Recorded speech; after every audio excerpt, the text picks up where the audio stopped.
동양의 윤리적 접근에 이어서 서양의 윤리적 접근이라고 하는 것도 우리가 좀 알아보도록 하겠습니다. 교육과정이 바뀌기 전에는 굉장히 다양한 서양의 접근 방법을 다루었지만 동양 윤리 사상의 접근이 교육과정이 바뀌면서 들어오면서 서양의 윤리적 접근이 좀 줄어들었어요. 그래서 기출문제 안에서 여러분이 충분히 해결할 수 있을 거고요. 우리가 윤리와 사상이라고 하는 과목이 아니기 때문에 이 부분에서 동사형을 합쳐서 그냥 요 단원으로만으로는 뭐 한 문제 정도밖에 출제가 되지 않아요. 하지만 이 뒤에 나오는 그런 다양한 삶의 영역에 적용을 하기 위해서는 어쨌든 윤리 이론을 알아야 적용을 할 수 있고 이 이론을 적용하는 경우가 많이 있으니까요. 요걸 좀 근거로 해서 뒤에 문제가 나올 수 있다라고 생각하시고 문제를 내용을 봐주시면 좋겠습니다. 서양 윤리적 접근.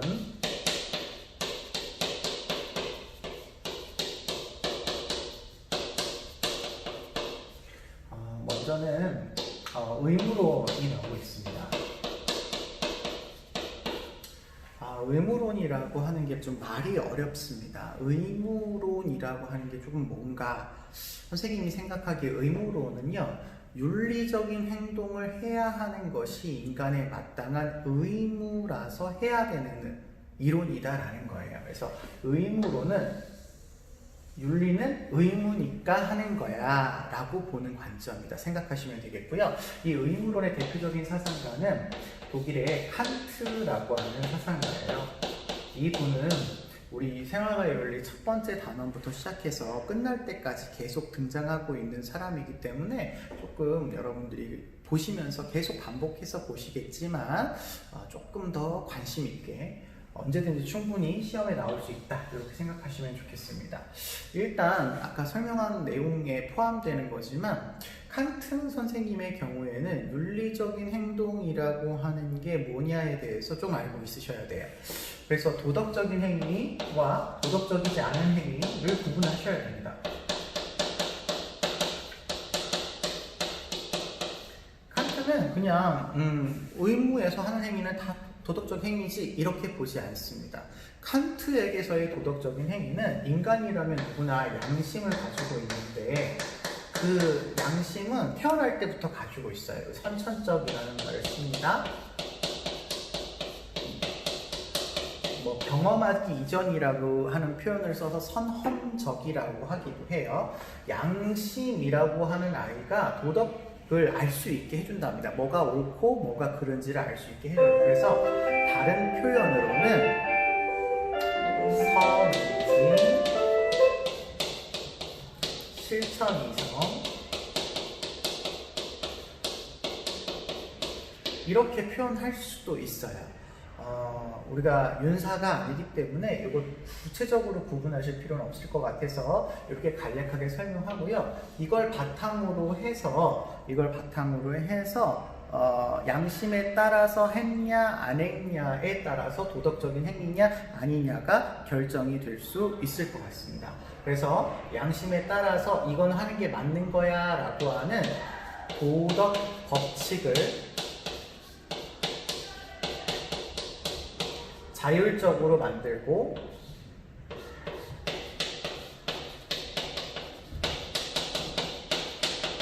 그에 따라 실천을 한다면 칸트에게 있어서는 도덕적인 행위라고 봐요. 근데 이때의 이 도덕 법칙은요, 변하는 도덕 법칙이 아니라 딱 정해져 있어요. 보편적이고 당위적이죠. 뭐라고 할까요? 그러니까 마땅히 해야 되는 그런 어떤 의무로서 정해져 있습니다. 그래서 이 도덕 법칙을 다른 표현으로는 정언명령에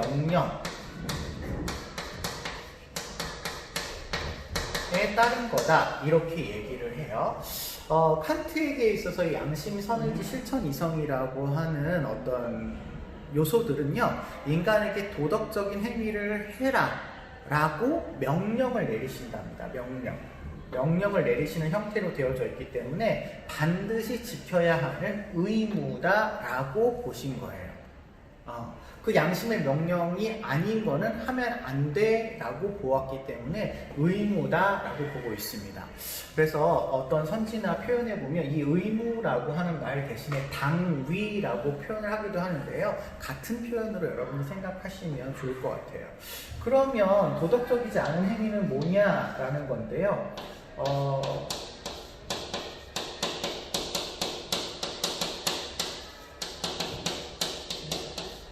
비도덕적인 행위라고 해서 일단 부도덕적인 행위, 그러니까 도덕적이지 않은 행위는 나쁜 행위거든요. 이걸 제외하고 이건 나쁜 행위는 아닌데 왜 도덕적이라고 보지 않지? 라고 하는 비도덕적인 행위에 대해서 이야기하자면 여기에 따르지 않고 하는 것들은 다 도덕적이지 않아요.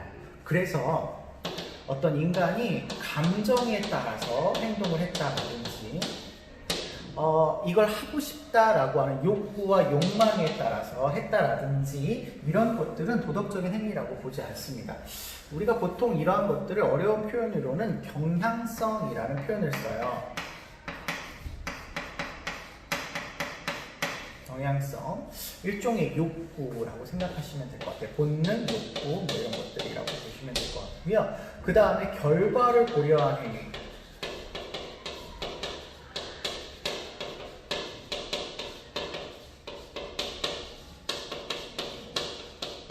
는 도덕적이라고 판단하지 않습니다. 그러니까 선한 결과가 초래했다 하더라도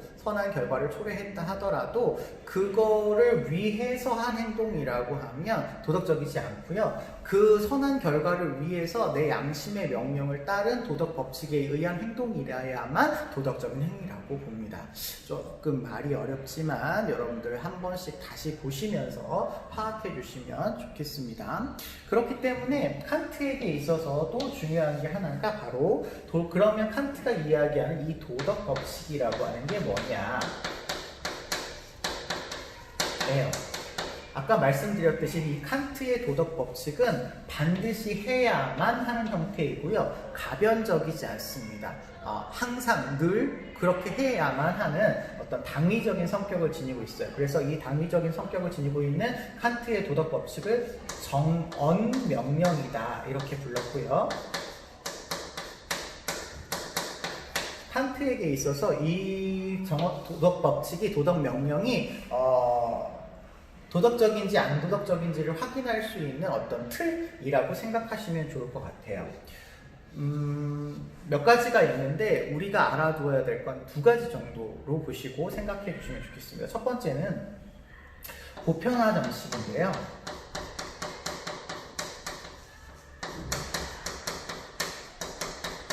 정언 명령의 형식이다 해서 정식으로 우리가 줄여서 얘기합니다.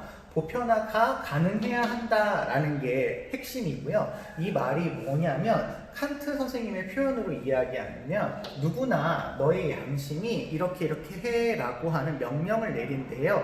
그 명령을 내 의지의 준칙 혹은 경률 이렇게 표현합니다. 준칙, 경륜. 양심이 이렇게 하라고 하는데 라고 하는 명령인 거죠. 그 준칙이 도덕적인 어떤 성향을 띠기 위해서는 보편화가 가능해야 된다라는 거예요. 언제나 동시에, 항상 동시에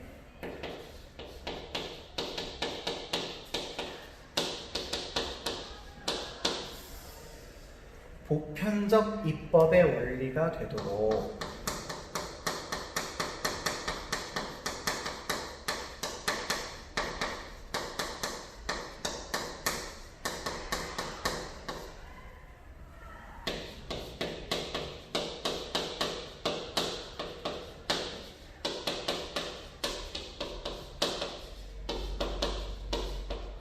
뭐 이런 형식으로 되어 있거든요. 그러니까 개별적으로 내리고 있는 도덕적인 어떤 법칙이라 할지라도 만약에 이게 보편화가 가능하지 않으면 아까 선생님이 이 도덕 법칙이 아까 그런 도덕 법칙이라고 말씀드렸잖아요. 항상 언제나 보편적으로 가능해야 돼요. 그러니까 너가 만들어 놓은 너의 양심이 아무리 이야기하는 것이라고 할지라도 보편화가 가능하지 않다라고 한다면 도덕 법칙이 될 수 없답니다.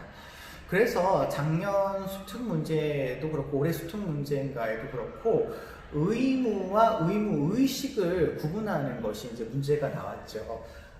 개별적인 의무가 도덕적인 어떤 성향을 띠기 위해서는 보편화가 가능해야 된다는 거예요. 그래서 모든 의무가 도덕적이다라고 하는 것은 옳지 않다. 이런 선지가 나온 적이 있거든요.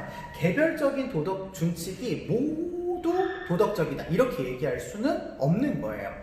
보편화가 가능하지 않다면 그거는 도덕 법칙이라고 볼 수가 없기 때문에 그렇습니다. 이 말을 잘 기억해 주시고 여러분 참고해 주시고요. 두 번째 도덕 법칙은 인격성 정식이라고 해서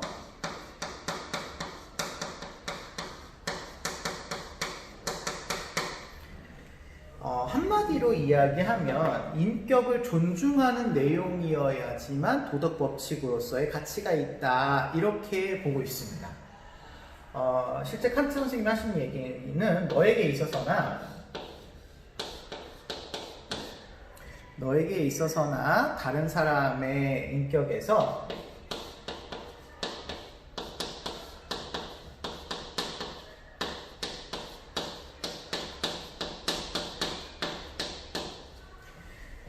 단지 수단으로 대하지 말고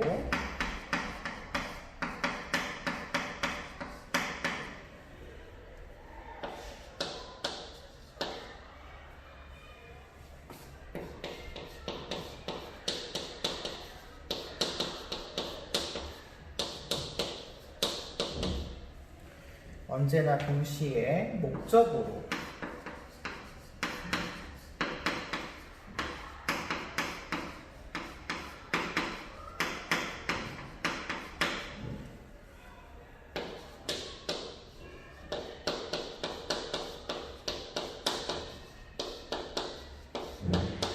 이렇게 얘기를 하고 있습니다.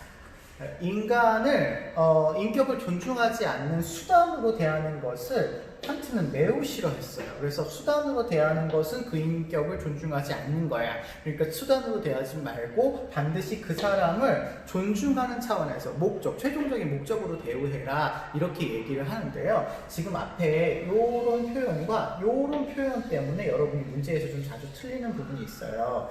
단지 수단으로 대하지 말아라 라고 하는 건 수단으로 대하지만 괜찮을 때가 있다라는 거거든요.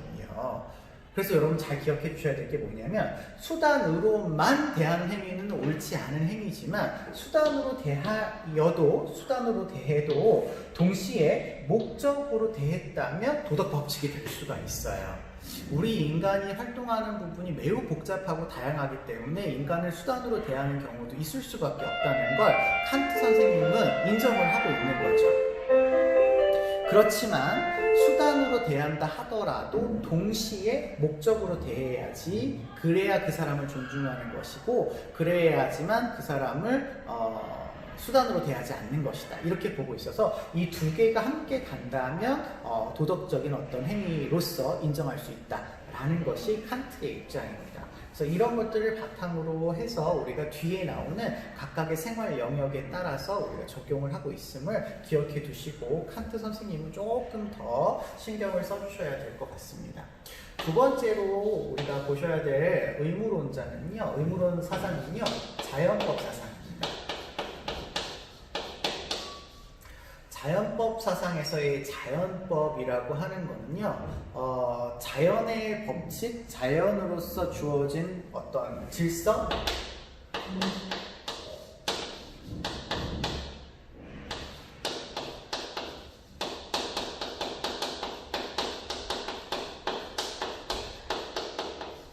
보편적인 어떤 법칙을 따르는 것이 도덕적이야 라고 보는 그런 사상이다 라고 생각하시면 될 것 같아요. 대표적인 그런 사상가로서 고대 그 헬레니즘 시대에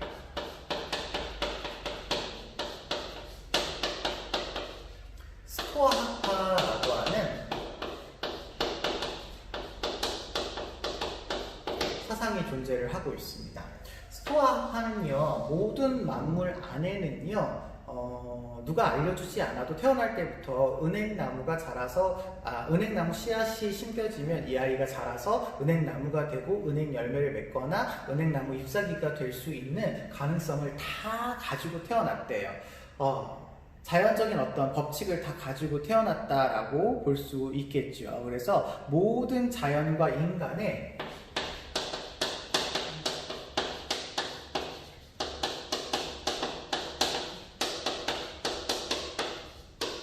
자연법이 내재한다.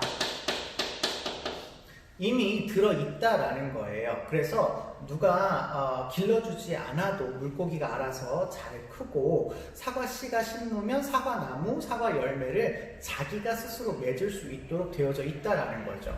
그 자연의 법칙을 이 분들이 표현할 때는 로고스 라고 표현을 했어요. 로고스. 밑에도 한번 다시 쓸게요. 로고스가 있다고 합니다.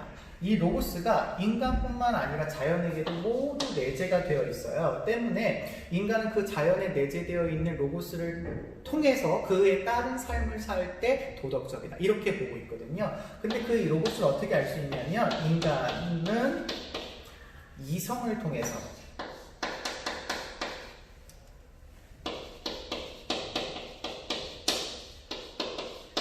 파악할 수 있다, 파악이 가능하다라고 보고, 때문에 이성의 명령에 따라서 자연의 법칙을 준수하면서 사는 것이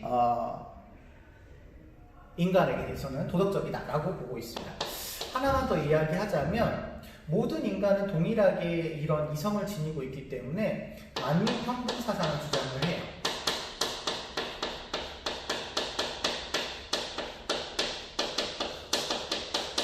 모든 만민이 평등하다라는 사상을 주장을 하고, 이게 이제 근대로 넘어가면서 근대 자연법 사상가로서 로크 이런 분들에게 영향을 주게 되는 거죠. 그래서 우리 모두는 태어날 때부터 천부 인권, 하늘로부터 부여받은 인권을 가지고 있으니까 왕이나 다른 권력자들이 우리의 권리를 침해해서는 안 된다라고 하는 그런 사상으로 연결이 됩니다. 두 번째는요, 중세의 그리스도교 사상 중에서 토마스 아퀴나스라고 하는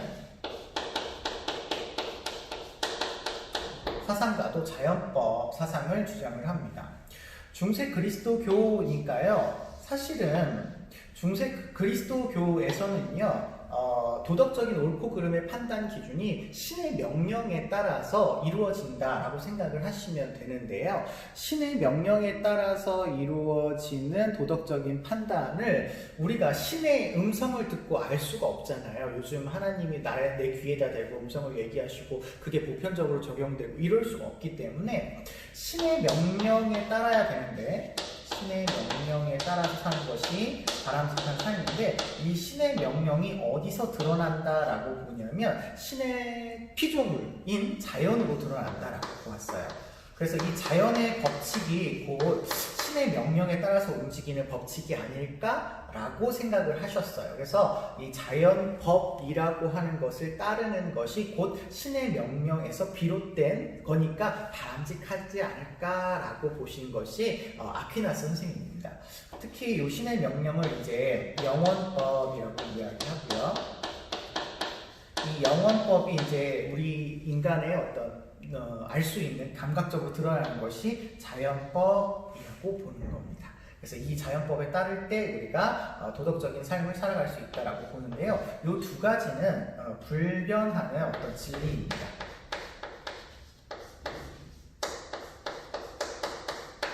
불변성을 지니고 있죠. 그래서 요것에 따라서 인간이 지켜야 할 어떤 도리, 윤리, 법칙 이런 것들도 정해져야 된다라고 보셨다라고 생각하시면 되겠습니다. 특히 아퀴나스 선생님은요, 자연적인 본성이 어떤 게 있냐 이렇게 얘기하셨냐면요, 자기 보존, 성욕과 종족 보존, 신과 사회에 대한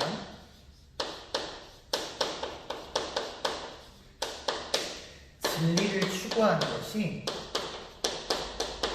자연적인 본성이라고 보았고, 이 본성에 따라서 사는 것이 이상적이고 윤리적이다. 그리고 이 본성에 어긋나면 도덕적이지 않다. 이렇게 판단하셨던 사상가 되시겠습니다. 그래서 이것을 지켜야 하는 인간의 마땅한 의무가 있다라고 보았기 때문에 이 자연법도 반드시 따라야 하는 의무로서의 윤리를 강조하는 사상이다라고 생각하시면 되시겠습니다. 두 번째는 공리주의 사상을 좀 볼 텐데요. 공리주의는 일단은 특징을 좀 알고 가셨으면 좋겠어요. 공리주의의 결론이기도 하지만 우리가 뒤에 나오는 문제를 풀기 위해서는 핵심적인 어떤 특징, 사상을 알아야 되거든요. 그래서 이걸 좀 먼저 이야기하자면, 공리주의의 어떤 큰 배경은요, 쾌락주의를 기반으로 하고 있습니다. 쾌락주의적인 인간관을 토대로 하고 있어서 일단 도덕적으로 선하다, 악하다라고 하는 것을 판단할 때 있어서 쾌락을 증진시키면, 쾌락을 가져오게 되면 선이고요. 쾌락에 반대되어지는 표현이 고통입니다. 그래서 고통이라고 하는 것을 증가시키면 악이다. 그래서 도덕적인 판단 기준은 선과 악에 대한 기준은 쾌락이냐 고통이냐 이거에 따라서 결정이 된다라고 보는 것이 공리주의의 기본 입장이다라고 생각을 하시면 되시겠습니다. 거기에다가 공리주의는요, 개인의 쾌락만 강조한 것이 아니라 이것을 사회적인 쾌락으로 확산시키고자 노력하신 그런 사상이에요. 그래서 개인과 사회의 쾌락을 조화시키려고 했다라고 하는 것이 또 하나의 포인트다라고 보시면 되겠습니다. 개인의 쾌락만 강조하다 보니까 가난한 사람 계속 가난하고 부자인 사람은 계속 부자여서 어떤 차이가 많이 발생을 하는 것이 절대로 좋지 않더라라는 거죠. 그래서 개인과 사회의 쾌락을 어떻게 하면 조화시킬까라고 생각해서 나타난 공리주의의 가장 중요한 입법의 원리가 최대 다수의 최대 행복.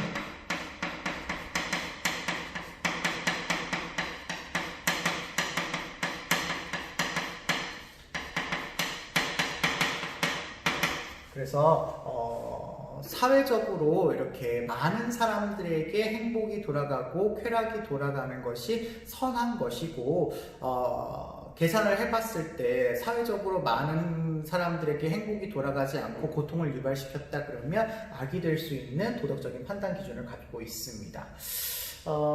중요한 것 중에 하나인데요. 공리주의는 사회는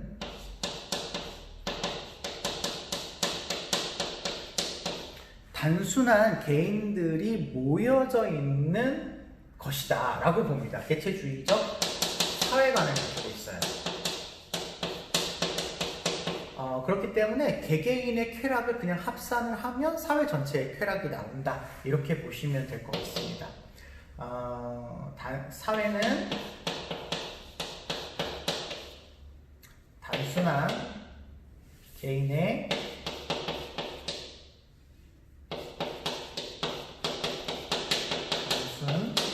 합에 불과하다라고 하는 것이 이 공리주의적인 입장이다라고 하는 걸 생각하시고요. 그렇기 때문에 개별적인 쾌락을 최대한 늘리는 것을 목표로 한다.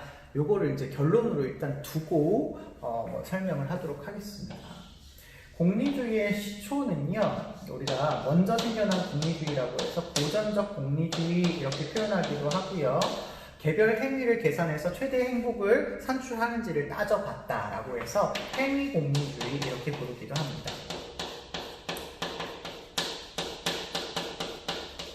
대표적으로 먼저 이걸 주장하신 분은 벤담이라고 하는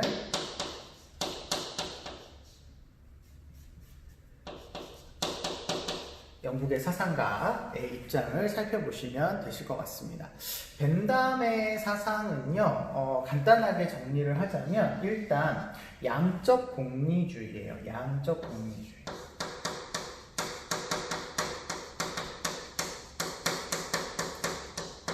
양적 공리주의라고 하는 거는 쾌락의 양을 중시했다 이렇게 생각하시면 되는데, 이걸 조금 다르게 표현하면 질적인 차이가 없다.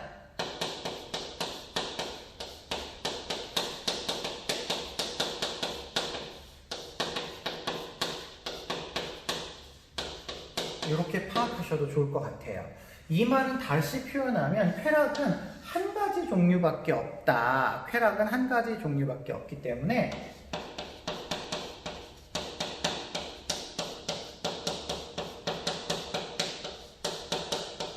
쾌락을 계산할 수 있다라고 보았습니다. 쾌락의 종류는 한 가지뿐이다.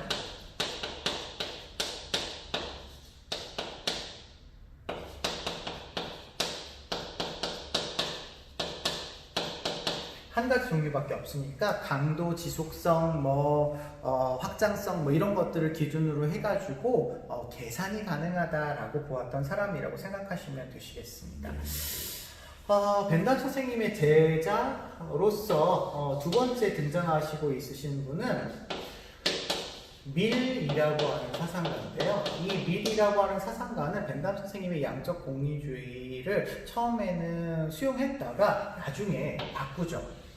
어떻게 쾌락이 양적 차이만 있을 수 있을까? 그냥 양으로 많이 먹으면 무조건 배부르고 좋은가?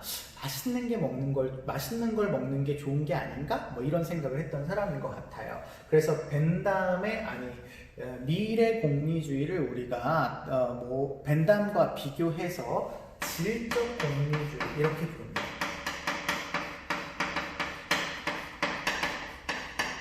질적 공리주의라고 부르지만 여러분이 오해하시면 안 되는 것 중에 하나가 벤담의 양적 차이를 미리 수용하지 않은 건 아니에요. 그래서 쾌락의 양도 중요하지만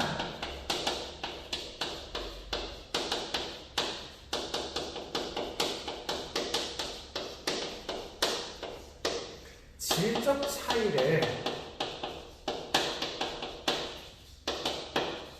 인정하는 그런 사상이다라고 보시면 됩니다.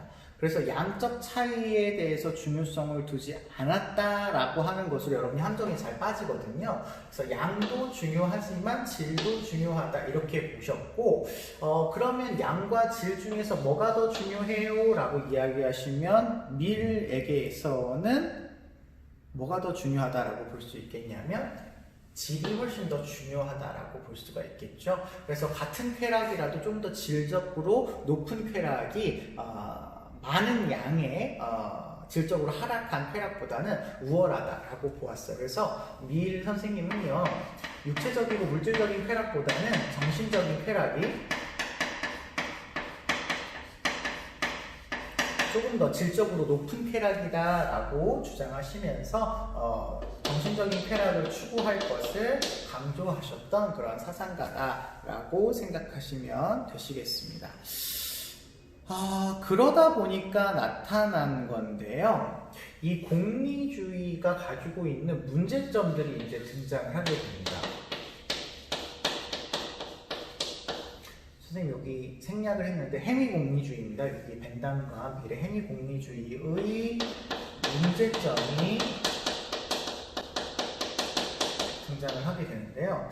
첫 번째 문제점은 양이 됐건 질이 됐건 어떤 쾌락이 더 많은 행복이나 유용성을 가져오는지를 매 행위마다 계산을 해야 되는 그런 번거로움과 복잡함이 발생을 하게 됩니다. 매 행위에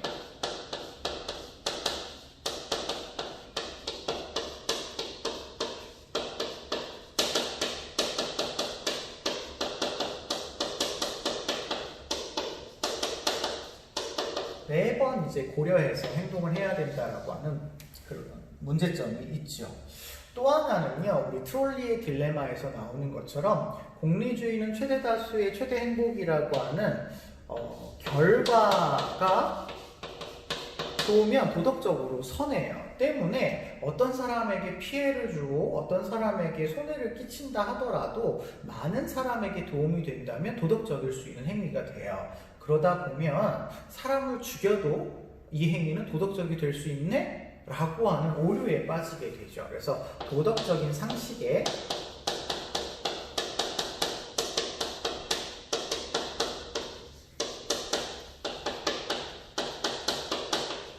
많이 비껴가게 되는 그런 결과를 초래하는 모습을 나타내게 됩니다. 그래서요, 현대에 들어와서 이 고전적 공리주의를 조금 재해석한 새로운 공리주의가 등장을 하게 되는데요. 그 공리주의를 규칙 공리주의다 이렇게 부르고요. 이제 과거에 비해서 새롭게 등장했다고 해서 그냥 현대의 공리주의다 이렇게 부르기도 합니다. 이건 뭐 어렵게 생각하지 마시고요. 이 규칙 공리주의라고 하는 공리주의는 매번 계산할 때 어려웠고 도덕적인 상식에서 벗어난 선택을 하게 하는 그런 문제점이 빠질 수 있는 점을 좀 더 수정하기 위해서 최대 다수의 최대 행복이라고 하는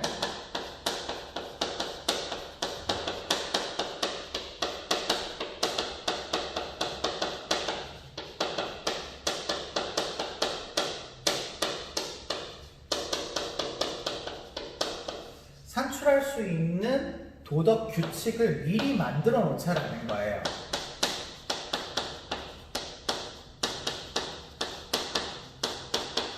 그래서 이 규칙을 따르면 도덕적이고 이 규칙을 따르지 않으면 도덕적이지 않다라고 하는 판단을 내리는 겁니다.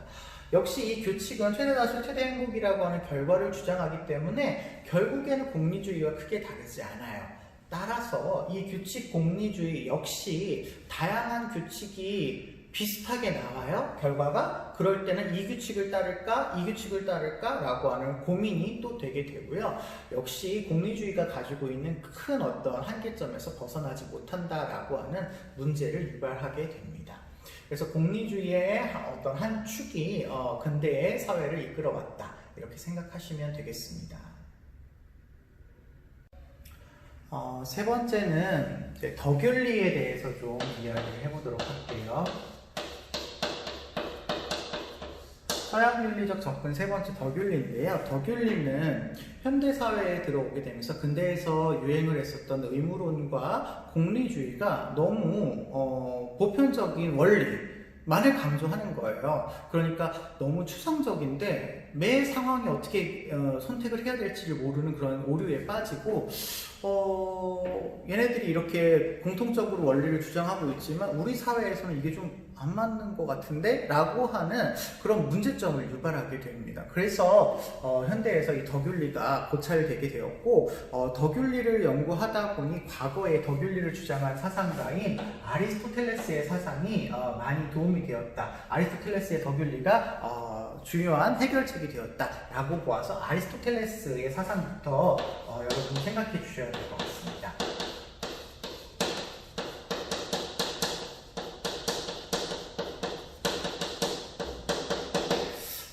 일단 아리스토텔레스 선생님의 덕윤리를 이해하기 위해서는 목적론적 세계관이라고 하는 것을 좀 기억하셔야 될 것 같아요.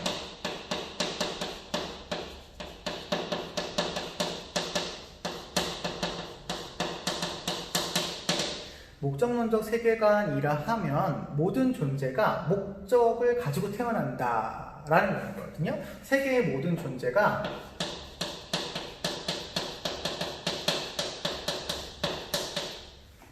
목적을 가지고 태어난다. 아이고.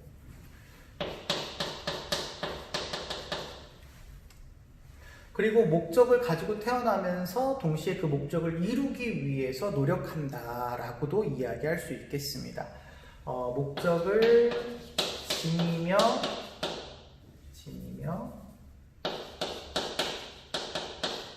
목적을 향해 나아가고 있다.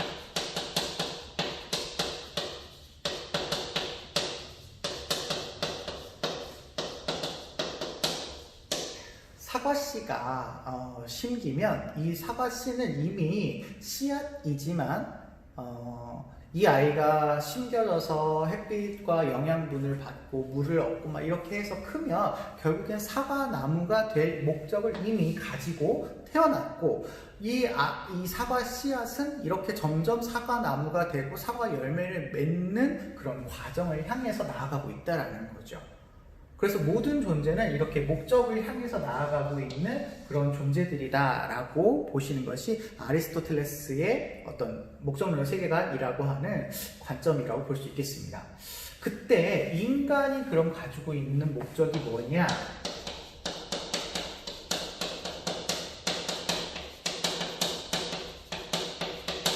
인간의 목적은 뭐 다양하겠죠. 어떤 사람은 뭐 의사가 되는 게 목적이고, 어떤 사람은 뭐가 되는 게 목적이고, 여러 가지가 있을 수 있겠지만, 궁극적으로 그렇게 돼서 뭐 하고 싶은데? 라고 물어본다면, 모두 다 똑같이 뭐라고 표현할 거라고 얘기하시냐면, 행복이 목적이다. 이렇게 얘기할 거랍니다. 인간만이 이 행복을 추구할 수 있겠고요. 이 행복을 위해서는 사과나무는 사과 열매를 맺고 사과나무가 되어야 행복하다고 했잖아요. 인간도 인간 자신이 할 수 있는 고유한 역할을 해야지만 행복을 달성할 수 있다라고 봤어요. 고유한 기능을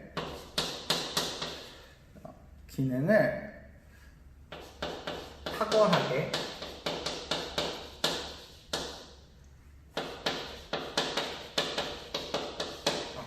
성취해 나가는 것이 그 사람한테는 행복이다라고 보고 있습니다.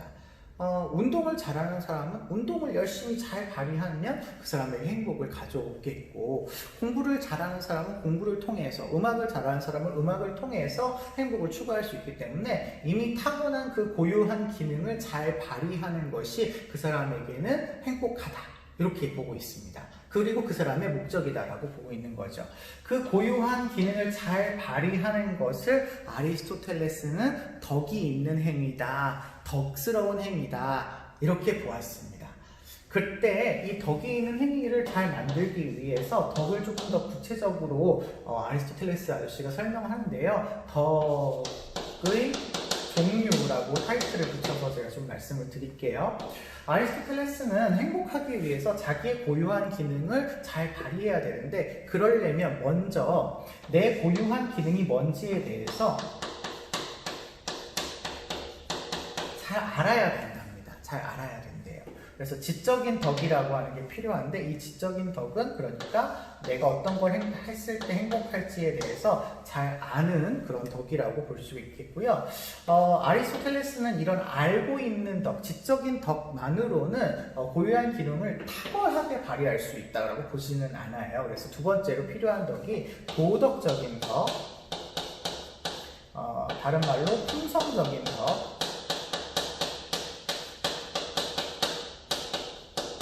이 필요하다고 보았습니다. 품성적인 덕은 탁월한 어떤 기능을 발휘할 때 만들어지는 덕인데요. 뒤에 나오는데, 이 탁월하게 행위하는 것을 우리가 중용이라고 이야기하고요. 이 중용의 그 선택을 하게 하는, 선택을 할 수 있게 만드는 그런 덕을 우리가 도덕적인 덕이라고 얘기합니다. 지적인 덕은요, 교육을 통해서 우리가 이루어지고요. 이 도덕적이고 품성적인 덕은 교육을 통해서 이루어지지 않아요. 여러 상황에 대해서 어떻게 할 때 가장 이상적으로 행동할 수 있는 것인지에 대해서는 정말 중요한 표현입니다. 꾸준한 노력, 습관, 반복적인 습관, 이런 것들을 통해서 형성된다라고 보았어요. 그래서 아리스토텔레스 아저씨가 하시는 유명한 말씀이 한 마리의 제비가 왔다고 봄이 오는 것은 아니다, 이런 표현을 씁니다. 안다고 해서 우리가 성취를 이루어내는 것이 아니라, 아는 것을 가장 최상으로 실천하기 위한 다양한 사례에 다양한 적용을 해보는 그런 꾸준한 노력과 습관이 뒤따라야 된다라고 이야기를 하고 계시죠. 그때 중용을 조금만 더 제가 설명을 해드리자면, 아리스토텔레스에 있어서의 중용은요, 딱 뭐 해라가 아니에요. 뭐 해라가 아니라 그때의 가장 좋은 상태입니다. 최상의 상태.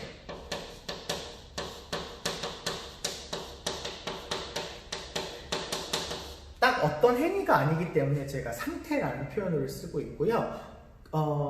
어떤 걸 하는가 마는가가 아니라 그때 어떤 상황이 필요한가를 의미하는 거예요. 그래서 너무 과하지도 않고 부족하지도 않는 과부족이 없는 상태.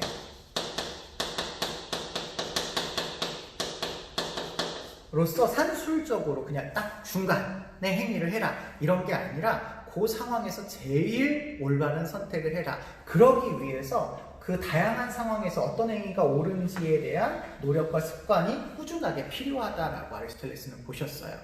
다이어트가 필요한 사람에게는 밥을 좀 조절해서 식단을 조절해서 먹는 게 필요할 수 있겠지만 식사를 안 해서 문제인 사람들한테는 식사를 또 잘 해야지만 도움이 되는 것처럼 어떻게 밥을 먹냐 안 먹냐가 중요한 게 아니라 그때의 상황이 밥을 먹어야 되는 상황인지 안 먹어야 되는 상황인지를 고려해서 최선의 선택을 하는 것을 우리가 중용이다 이렇게 이야기할 수가 있겠습니다.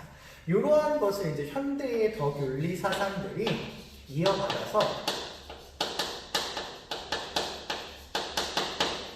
우리가 덕이라고 하는 것을 통해서 윤리적인 문제를 좀 극복해보자 이렇게 하시면서 기존의 그 의무론이나 공리주의가 행위가 도덕적이냐 안 도덕적이냐에 어떤 관심을 두었다면 덕윤리 사상은 행위자 어떤 행동을 했느냐 안 했냐가 문제가 아니라 그 행동을 하게 한 그 행위자가 과연 올바른 성품을 지니고 있는지 도덕적인 품성을 가지고 그 행동을 한 건지 어떤 사회적인 어떤 그런 인식을 잘 가지고 있는 사람인지를 중점적으로 보고 중시 이런 것들을 통해서 도덕적인 판단을 해야 되지 꼭 뭘 하고 안 하고의 문제가 아니다 라고 강조하면서 덕윤리를 주장을 합니다. 때문에 이 도덕적인 어떤 덕이라고 하는 성품이 개인이 그냥 갖고 있는 성품이라고 얘기할 수가 없죠. 우리 사회에서 도덕적이고 올바르고 품성이 좋다 이렇게 얘기하는 건 선생님의 말에서도 표현을 했지만 사회에서 만들어진 게 많아요. 그래서 덕윤리는요 공동체를 중시합니다. 그러니까 뭐가 덕 있는 행동이고 뭐가 가치 없는 행동이고 가치 있는 행동인지를 결정하는 건 그 사회적인 맥락에 따라서 달라질 수 있다는 거예요.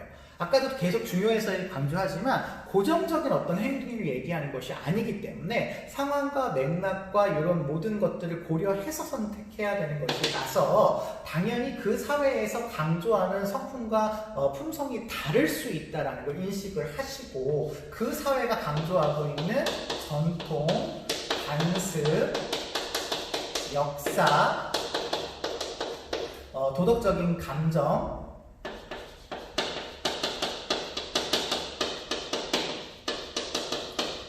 왜 그런 일이 발생했는지에 대한 어떤 사회적인 맥락, 관계적인 맥락 이런 것들을 여기에서는 강조를 할 수밖에 없는 그런 모습을 보이고 있습니다. 그래서 도덕이라고 하고 윤리라고 하는 판단을 그냥 개별적인 단독 자아로서 판단을 내리는 것이 아니라 이런 다양한 어떤 상황과 역사적인 맥락과 가치와 이런 것들을 고려해서 최고의 상태를 이룰 수 있도록 해야 하는 것이 도덕적인 행위인 것이지 뭘 하고 안 했느냐라고 하는 행위를 중심적으로 판단하지 말아라 라고 주장하시는 것이 이제 덕윤리 사상이라고 보시면 되겠고요. 그러다 보니까 그런 올바른 품성을 지니고 있는 그 사회의 인격을 달성한 어떤 이상적인 인물을 닮아서 행위해라 라고 하는 인격 모델을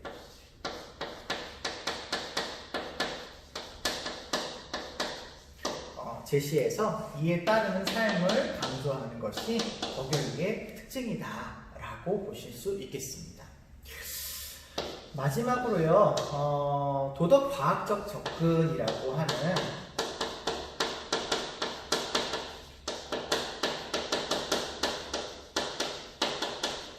마지막 부분이 이제 우리가 교육 과정이 바뀌면서 새로 들어가는데 여기 두 가지가 존재를 합니다. 첫 번째는 신경윤리학,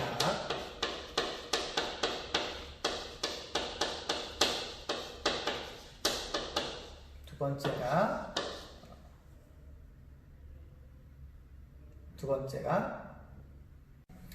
진화윤리학.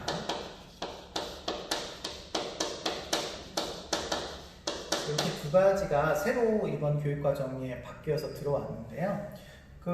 뭐 이렇게 많이 어렵게 생각하지 않으셔도 될 것 같아요. 도덕적인 행동을 하는 데 있어서 어떤 이런 다른 어떤 윤리 이론을 적용하기보다는 과학적인 어떤 입장에서 접근하는 방식이라고 보시면 될 것 같아요. 그래서 신경윤리학 같은 경우에는 신경 물질이 인간을 윤리적인 행동을 하게 하고 이 신경 물질이 없는 인간은 윤리적인 행동을 좀 덜하게 하더라라고 하는 것을 포인트로 생각하시면 되겠어요. 그래서 그 신경 물질을 알아내기 위해서 뇌의 촬영, CT나 MRI 같은 그런 과학적인 방법을 통해서 어떤 뇌에서 분비되고 있는 신경 물질을 확인해서 도덕적인 행동을 하게 하는 거죠.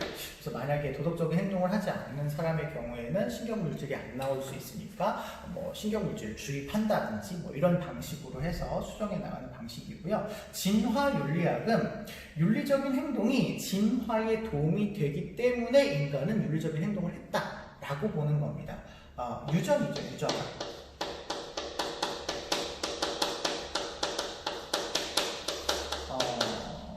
진화윤리적 관점은 거의 유전학적 관점에서 인간이 유전적으로 봤을 때 윤리적인 행동을 하는 것이 도움이 되고 인간의 생명 연장과 어떤 진화에 유리하기 때문에 윤리적인 행동을 하게 되어 왔다라고 하는 것이 포인트입니다. 그래서 이 두 가지는 윤리학 개념이라기보다는 조금 과학적인 개념에서 접근하는 윤리학의 분야라고 생각하시면 될 것 같고 시험제에는 그렇게 어렵게 나오기보다는 윤리학을 구분하는 거나 이런 데 있어서의 어떤 선지 형태로 등장할 가능성이 있다.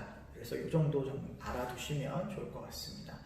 다양하고 복잡한 어떤 서양 윤리 사상이 이렇게 선생님이 간단하게 정리를 했거든요. 자세한 내용은 우리 수능 특강을 확인하시거나 선생님이 나눠준 프린트물을 조금 더 보시면서 정리를 해주시면 좋겠습니다.